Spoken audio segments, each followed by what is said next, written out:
Hi everyone, we're at Brighton Music Conference 2017 and we're speaking to Defected's leading lady, Sam Devine. Hello, hi. Hello. So you've just done a panel on the art of DJing and Yes. sort of tips and tricks and stuff like that. So what would you say were the main pointers that kept coming up? I think the main point was just kind of like the whole DJ Mag 100 and how kind of that there's hardly any female DJs in there, and B, that it's very kind of like EDM orientated. But you know, as an artist, you don't kind of really worry about things like that. I guess it's not going to change anyway how I perform or how like my path in the industry. So that was one thing that came up that was really interesting, and kind of how the changes of technology has come along as well. From, I used to work in record shops, a big vinyl addict, proper vinyl junkie, going through the stages through to CDs to USBs, and how people adapt to that as well. So it was a really interesting panel, and it was fun. Yeah. And I noticed one of the things that cropped up was how you use these sort of events to network yourself, because obviously there's loads of people here. The majority of people that are here are like up and coming DJs, students, stuff like that. So it's interesting to hear that you use it yourself personally as a DJ. Absolutely, because I run my own record label and I'm DJing every single weekend. When I was first started DJing, that was the main. Networking is so important, and being at the after parties and just being around other artists, whereas so much now, because I'm either headlining gigs or if I'm at a festival I'm going off and doing another gig. So for me it's really important. I mean, this is the first time here and I bumped into so many people. I mean, literally just walking down the road, it's amazing, like some people that I haven't seen for years. So things like this and the Brighton Music Conference, IMS, ADE, they are crucial for me, not so much for a DJ but for a label owner now. And I've already hooked up with a couple of people, and I'm already like, right, I want some, like we were talking about schmoozing. I'm an absolute top schmoozer. It's got to be done. But it's so important to come to these things. And back in the day 10 years ago, I didn't, there wasn't these kind of conferences around, and if they were, 100%, and it's so nice to see, young kids down there, and then coming up afterwards, asking me questions. One guy was like, after it finished, is it expensive to set your own record label up? And I was like, oh my God, it's not expensive. You just have to have a vision, and then you get your logo, and then all your social networks. So I, took his email address, and I was like, I'll walk you through that, because I've been there.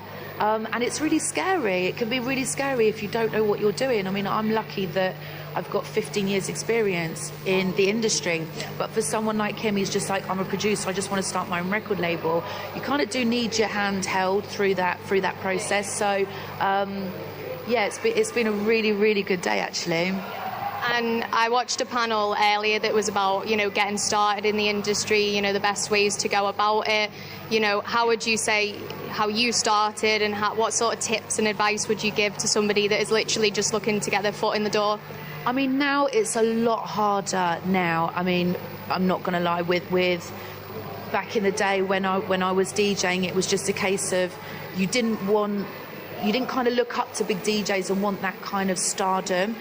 I just wanted to play records so badly. So I took, warm-up sets.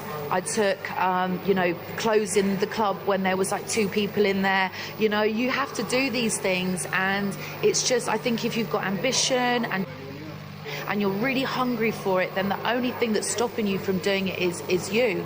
But production is a big part of being a successful DJ now. Unfortunately, it wasn't so much back in the day, but now it is. So you've got to kind of split your time 50-50. But I'm a firm believer that you can't be 100% good at 2 things. So that's why I nailed my DJing craft first, and now organically it's grown into being a producer. So I would say to any aspiring DJ is just get your craft and your technique 10 out of 10 before you even start putting mixes out, because you only get one chance, and if you miss that chance, you're done. And you spoke about a natural progression there from DJing through to, producing, and now obviously you've got your own record label. So how did that sort of natural progression happen for you, and what's going on with the label at the moment? So the label was a complete accident. I had no intentions of starting a record label. It wasn't something that I thought I really want to start my own record label. It was just a conversation that I had with my manager over lunch, and I'd had a few weeks off, so I was really heavily into SoundCloud, and I was finding a lot of artists that were producing really solid music, and I was playing them in my peak time sets, but they weren't getting a chance to be on big record labels. So he said, why don't you start your own record label and sign these artists? And that's exactly how it started. We didn't have any big producers on our label until about 18 months in. We literally took on brand new artists that were very raw, that their sound was consistent with all of their productions, and I was in a position to give them a platform, and we played it on the Defected radio show.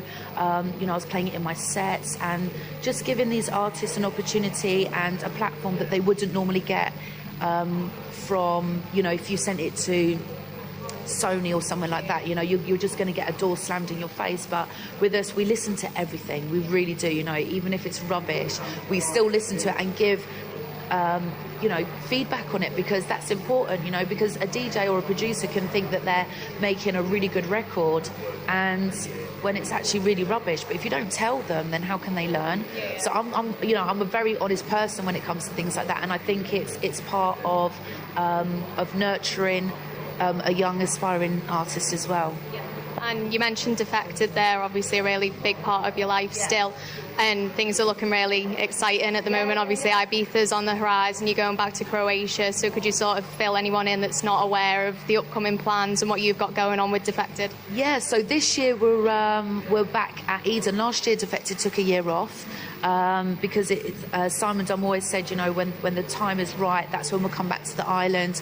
And we kind of, for me, certainly, I've done a full circle of Ibiza. I started in the West End in San Antonio, and 10 years later, I'm now playing, and I've done all the clubs on the island, bar DC10, I think it is now.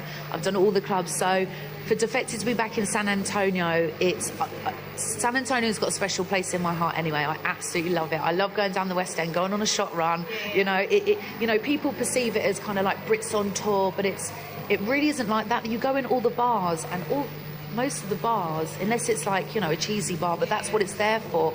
Every kind of, holiday, Brits on board destination needs those kind of bars, but they play really, really good music, so it's not like you're going out and listening to cheesy music. It's like you are still listening to really good house music.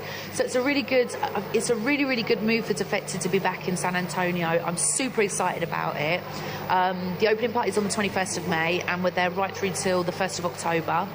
And then we've got Croatia, which is in the Garden of Tisno on the 10th and 15th of August. Last year I did it. It was absolutely incredible. Croatia is beautiful, so beautiful. And we've got beach stages, main stages, after parties and boat parties. And we've also got our Divine Sounds boat party as well. And 4 dates in Ibiza in the back room of Defected at Eden. So it's crazy. It's flat out. Smashed it, honestly, and I'll look forward to seeing you at some point over the summer. But thank you so much for taking the time to speak to us. Thank you so much. Okay.